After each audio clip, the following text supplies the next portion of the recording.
Scattered around the hills of Brentwood, Bel Air, Beverly Hills, and other surrounding neighborhoods are endless mega mansions decked out with massive square footage and crazy amenities. And just a quick browse through Zillow will show you more homes than you can count, priced at tens of millions of dollars, many which have been on the market for months or even years. It's always fun to look at these mansions for sale. I mean, I think we're all a little bit fascinated and infatuated with the Southern California real estate market, but these ultra luxury properties aren't just sitting around the hills taking care of themselves. There's actually a hidden army of workers behind the scenes who help to keep these homes tidy, in good working order, and in the best condition possible. In all of the times that we've been covering these mega mansions here on the channel, we've never dove into the maintenance side of this business, and I'm not gonna lie, it's a pretty interesting topic. So when you think about a more average house that's on the market, kind of like this one you see behind me, the maintenance is pretty straightforward. You'll usually have a deep clean scheduled right before you list the house for sale. You or your real estate agent will have the home professionally staged,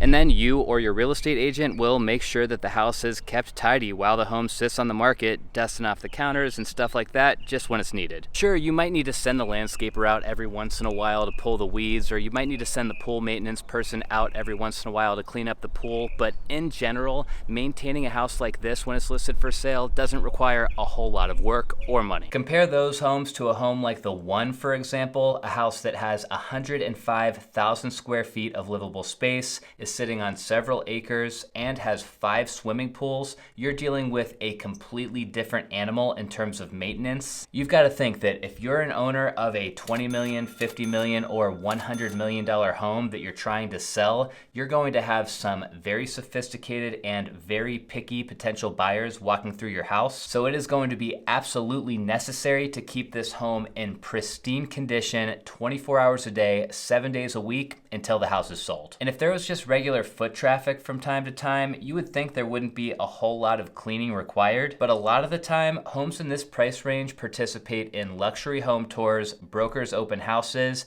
and even private parties where guests are wined and dined. So when you're getting all this traffic through the house, the cleaning requirements are even more intense. I want to get into all of the maintenance needed on these luxury homes here in a second, but first, before we do, I just have to share this crazy story with you guys. Speaking of all those lavish parties that these brokers are throwing at these houses when they're for sale, I found this story while researching for today's video, and it's just too ridiculous not to share. So some of my information for today's video came from this LA Times article that I showed you guys at the beginning. Okay, and down here in the article, the author Jack Fleming shares that one of these fancy mansion parties was happening at a luxury condo complex in Pasadena, where they decided that they should have a dozen young women in gold dresses serving champagne. Towards the end of the night, the girls brought everybody outside and handed them these small envelopes that were filled with butterflies. I guess the plan was that when the guests opened the envelopes, the butterflies were supposed to fly away over a fountain to showcase the beauty of the property and the potential for new life there. Okay, cool concept, pretty weird, but cool, I guess. This story didn't end well though, because even though a butterfly release like this is somewhat common with weddings and funerals,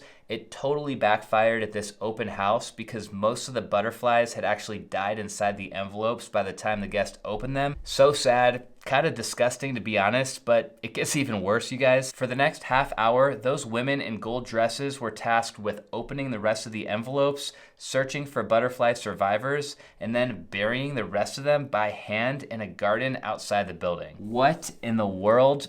I'm literally speechless. I'm speechless. Anyways, back to the maintenance story. The main things that you are going to be responsible for if you own one of these mega mansions that's currently listed for sale are general cleaning, pool maintenance, landscape maintenance, utilities, window cleaning, handyman work, and specialty cleaning stuff like decks and movie theaters and bowling alleys and all of that. On the really high ticket houses, it gets even crazier. Some of them, like the one, are so high profile that they require security guards as well to hang around there around the clock just watching the grounds. See, I've seen enough luxury homes to know that these massive properties are basically in a constant state of deterioration. There's a never-ending stream of landscape maintenance and just things that are falling apart on houses like this. And if it's this much work to maintain houses that are in that 5,000 to 10,000 square foot range, I cannot imagine the maintenance required on a home that's 2, 3, or 4 times the size. The overall cost to a homeowner who's trying to sell a mega mansion is going to vary quite a bit depending on the size of the home and then the amenities within that home, but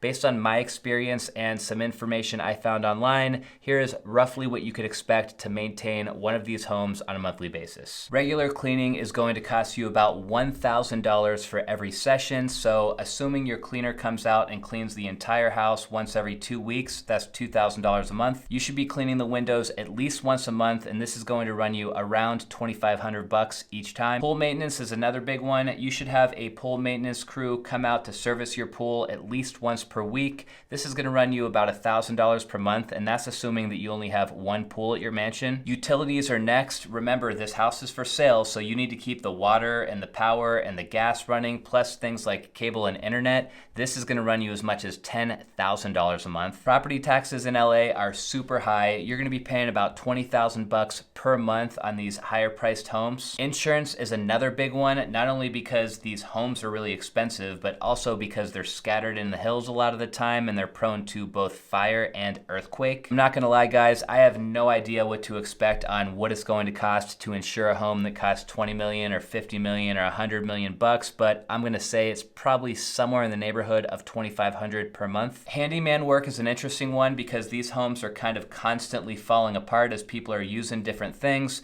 You should expect to spend a couple $1,000 per month on just general handyman work. And landscaping is the last one, and I will say that a lot of these more modern homes do a pretty good job putting together low maintenance landscape packages, but you're still probably going to want a landscaping crew out to your house at least once a week at about $500 a pop. So we'll call it $2,000 per month for your landscaping. So in total, if we tally all that up, we land at over $40,000 per month just for you to own a mega mansion in Los Angeles that's currently listed for sale. Yikes. Like we talked about at the start of the video, the homes that we are talking about today are priced at $20 million plus, and a lot of the sellers have millions and millions of dollars worth of equity. So even though shelling out $50,000 per month in maintenance fees sounds like a lot, that only adds up to about $600,000 per year, which is a ton of money, but it's not all that bad when you stand to walk away with a $5 million profit or more when the home eventually sells. What's funny is that we are only scratching the surface today on what it costs to own a home of this caliber. The buyer who ultimately lives in the house is going to need to pay for all of the stuff that we talked about today, plus staff like a chef, security guards, nannies, tech guys, the list goes on and on. A guy that Jack Fleming interviewed who does a lot of the work on these homes said that there's literally a full hotel staff at some of these places. I guess this is just another one of those examples of more money, more problems. I'll see you guys next time.